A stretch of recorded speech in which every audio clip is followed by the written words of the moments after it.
Seto Kaiba is a fan favorite. His over-the-top nature, extreme winning mindset, and unrelenting determination in pursuit of his goals might be just some of the reasons people like him so much. But in a world where everyone has some sort of power, millenium items, and magical abilities, Seto Kaiba is just a human. All he has is his technology and himself, and this makes it even more impressive when he is able to alter the course of reality. I'm gonna remind you of the time when Seto Kaiba changed the future.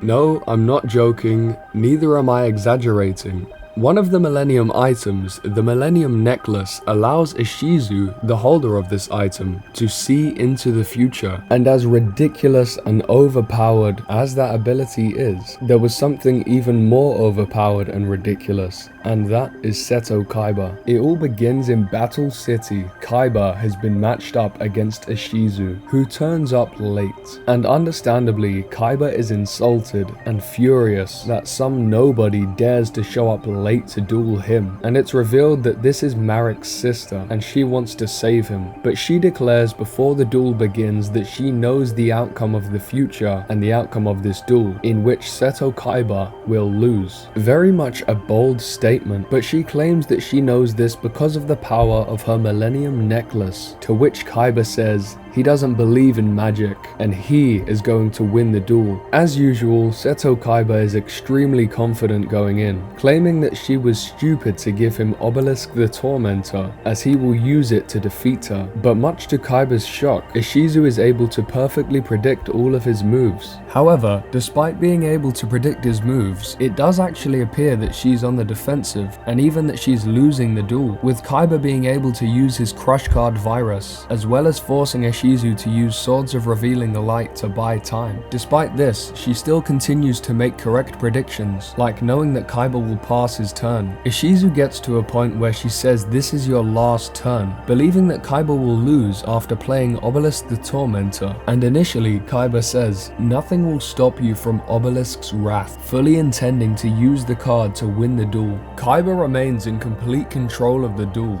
He even activates the card Virus Cannon, which in the anime I believe destroys 10 magic cards from Ishizu's deck. Ishizu claims that Kaiba has played right into her hands, and that by making the moves that he has made, he's going to lose. Kaiba is still perplexed by this and can't see how he could lose. He's completely dominating the duel, and it's at this point where Ishizu makes a big move, activating her trap card Exchange of the Spirit, which by paying 1000 life points swaps both players' graveyards with their decks, and Ishizu's deck has plenty of cards in it. However, Kaiba has only 6 cards in his graveyard. This is where we see something very rare. Kaiba is worried. His hands shake as he goes to draw, while simultaneously Ishizu is making the perfect prediction, anticipating that he's going to draw Virus Cannon, which of course he does. Ishizu claims that she knows Kaiba is going to play his trap, and feeling flustered, he immediately does this. But rather than just predicting his moves, Ishizu is now countering them, and she immediately shuts down Virus Cannon. Kaiba's turn ends, and he looks at Obelisk the Tormentor in his hand, and realizes this god card is the only way he's going to be able to win. He doesn't attack this turn specifically because he may be able to use Ishizu's monster as a tribute, seeing as he has Soul Exchange in his hand. On Ishizu's turn, she summons a new monster to the field, which destroys Kaiba's Dark Gremlin, leaving his field empty for a direct attack, bringing his life points down to 1350.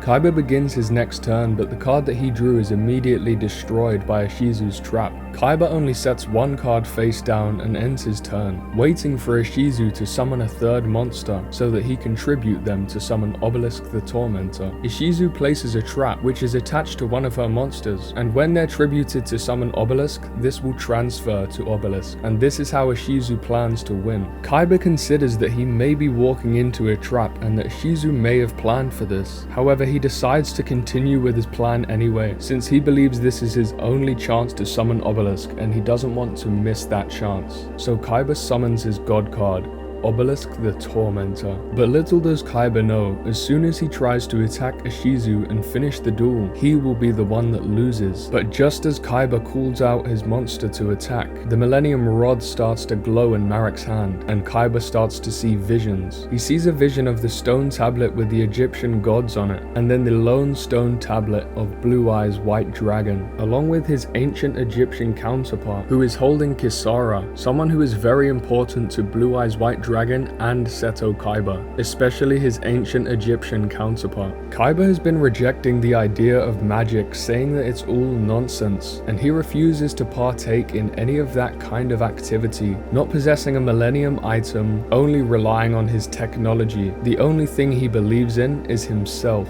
But after seeing these visions, for some reason this time, he's persuaded to rethink his strategy. Kaiba's entire strategy is based on power. He wants to bring out the most powerful monsters that he has to crush his opponents. So to bring out Blue Eyes White Dragon would be completely against his principles. Yet still, he has an instinctual feeling that it just might not be the right thing to attack with Obelisk. Kaiba activates Silent Doom to bring back Gadget Soldier from his graveyard in defense mode, and for the first time so far, Ishizu is stumped. She doesn't understand what she's seeing right before her eyes. This is not the future that her Millennium Necklace had predicted. To the absolute shock of all the spectators, Kaiba sacrifices the God card, Obelisk the Tormentor, as well as his Gadget Soldier, to bring forth his Blue Eyes White Dragon, claiming that he is the master of his own destiny and will not be controlled, giving up one of the most powerful monsters in the entire game, part of the 3 god cards which are known and feared by everyone. Kaiba summons his pride and joy, his heart and soul, Blue Eyes White Dragon, and uses it to attack and defeat Ishizu, as she is in a pure state of disbelief, stating that somehow Kaiba has changed the future. Kaiba, who rejects the idea of magic and denies his ancient history, had an instinctual feeling to give up the more powerful monster, a monster that he built his strategy around, to bring out the monster he has the closest connection with. He changes the future,